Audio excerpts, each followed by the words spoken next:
couldn't fit inside, so we had to park over here.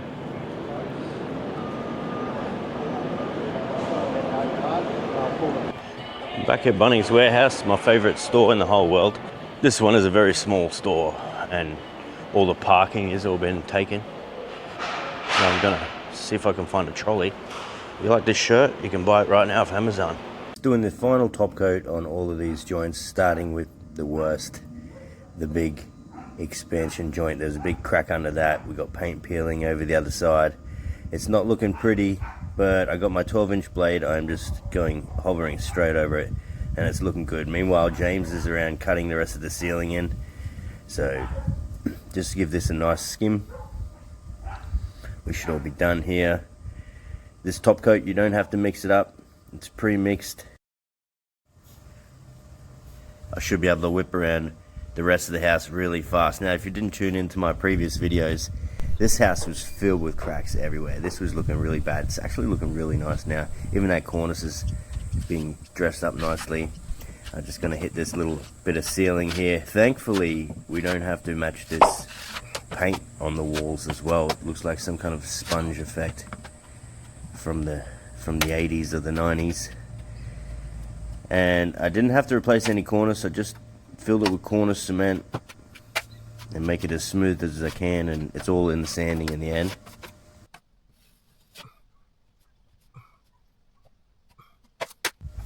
Every wall around every window has movement cracks, and thankfully it was recently underpinned and it's been sitting for a while. They've put tape over it, they've monitored it. Actually, after the underpinning, a lot of the cracks closed back in as well, which is a good sign, and they didn't move. So I was called in not long after, and now I'm just using my 12-inch and just smoothing it over. And then there's going to be a little bit of sanding at the end, but if you didn't watch my previous videos, I'll leave a link down below. I used Fiberfuse Max on these, so it's extra strong. I used Fiberfuse Max and cornice cement, and now I'm just trying to get a nice smooth finish on each of them. Each one only takes me a couple minutes, so I was really around the whole house in about 30 minutes.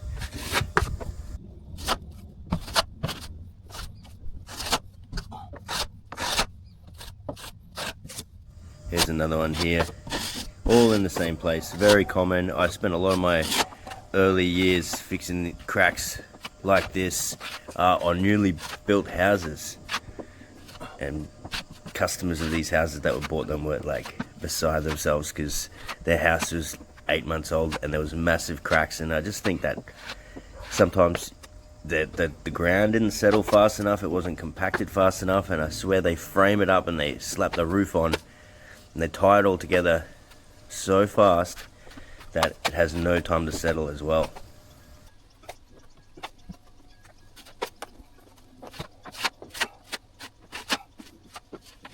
So guys, let me know if you guys kind of do these repairs, what kind of work you guys like to do, or let me know if you're a DIYer or you have cracks at your house and you stumbled upon my video. Let me know if this is the first time watching my channel.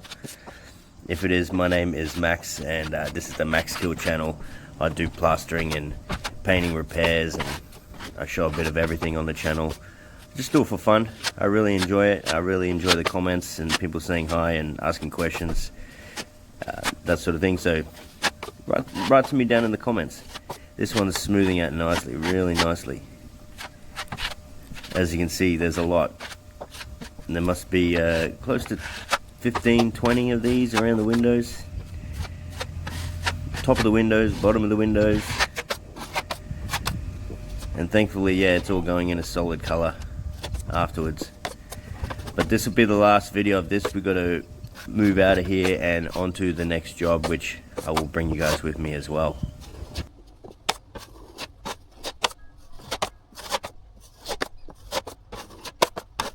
Also, I want to know where you guys are watching from.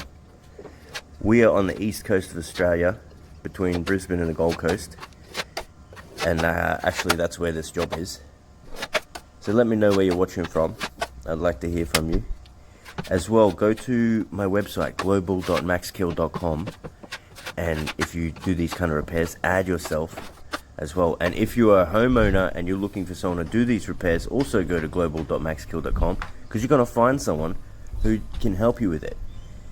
See these repairs coming up beautifully, coming up really nice. So yeah, go to global.maxskill.com and find someone who can do these repairs. And if you can do these repairs, add your business to the directory. Oh, look at that, come up nice and smooth. Just a little sand is perfect. Someone wrote in the comments, how do you sand these kind of things with furniture around? Well, we have plastic over everything.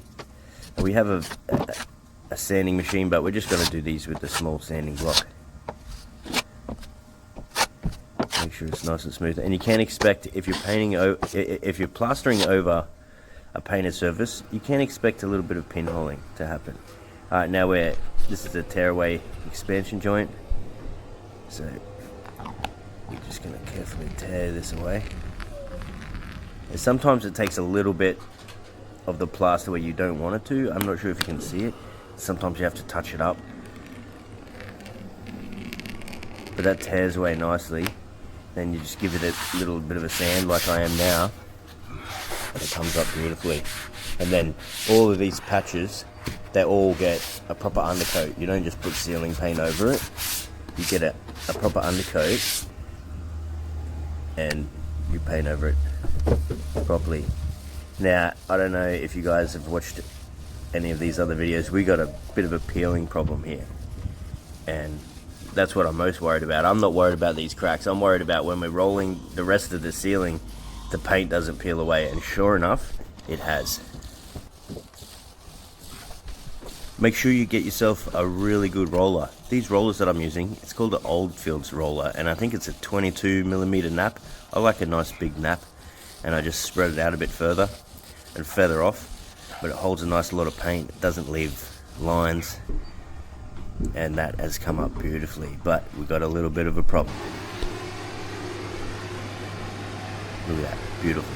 Let me show you this problem.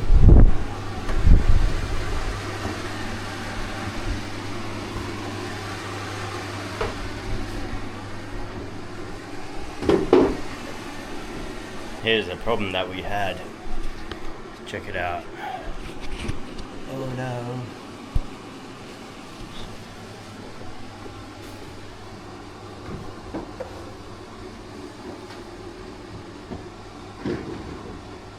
We're going to wait for that to dry. Then we're going to put some of the sealer binder peel stop straight over that. Might scrape a tiny bit, sealer binder over it, and then hopefully we can just paint. Now, as you can see, this is peeling off way too easy, and this is a very common problem. When I see this happening, I run and hide, I swear, because you don't know how much is going to come off. You have to limit it at some point. So there is a product that we're using. It works pretty good. It does work pretty good, and it's your only option other than replacing the ceiling.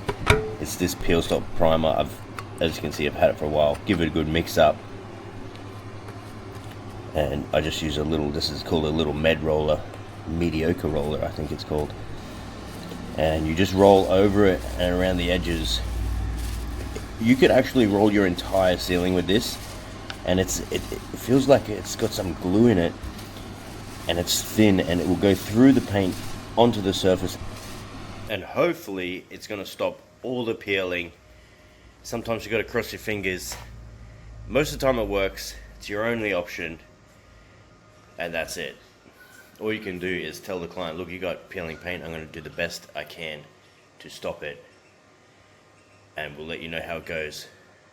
But ultimately, it's not your fault.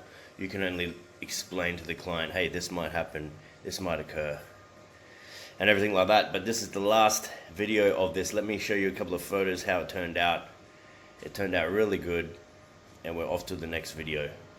And join us for the next video, and thanks for watching this video, and I'll catch you later.